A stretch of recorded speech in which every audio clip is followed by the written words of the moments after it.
اللهم صل على سيدنا مولانا محمد وعلى آل سيدنا مولانا محمد وبارك وسلم عليه. عن عبد الله عمر رضي الله تعالى عن النبي صلى الله عليه وسلم أنه كان يقول لكل شيء سقالة وسقالة القلوب ذكر الله. رواہ البیہقی فی دعوات الکبیر رحمہ اللہ تعالی.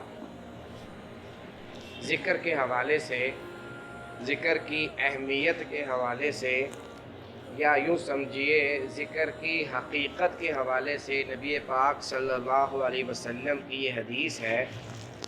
آپ صلی اللہ علیہ وسلم یہ فرمایا کرتے تھے کہ ہر چیز کی صفائی کے لیے کوئی نہ کوئی مسالہ، کوئی نہ کوئی سائیکل ہوتا ہے. کسی بھی چیز کی صفائی کرنی ہو، اس میں گند بڑھ جائے، وہ خراب ہو جائے، اس کے لیے کوئی نہ کوئی حل موجود ہے.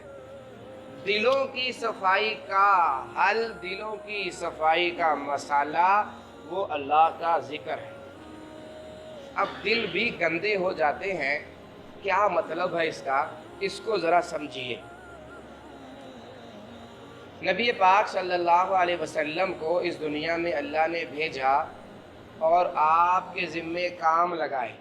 ان کاموں میں سے ایک کام یہ بھی تھا کہ لوگوں کے جو دل گندے ہو گئے، یعنی ان لوگوں کے دلوں میں بری عادات آ گئی، کینہ آ گیا، بغض آ گیا، غصہ آ گیا، اپنے آپ کو بڑا سمجھنا، اگلے کو حقیر سمجھنا، یہی چاہنا کہ میں جہاں جاؤں میری واہ واہ ہو، عجب آ گیا، کبر آ گیا.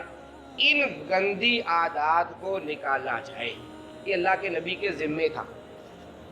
اب اللہ کے نبی کے دور میں تو جو صحابہ آپ کی صحبت میں آتے، صحبت ہی اتنی بڑی طاقت والی چیز تھی کہ وہ 70 سال کا شخص جس نے اپنی ساری زندگی جہالت میں، برے کاموں میں گزاری، 1 منٹ میں سب کچھ صاف ہو جاتا. لیکن آپ صلی اللہ علیہ وسلم کے دنیا سے جانے کے بعد دنیا میں فساد آتا گیا، لوگوں میں بھی کمی آتی گئی. اب اگر کسی نے دل کو صاف کرنا ہے تو وہ کیا کرے؟ ایسی تو صحبت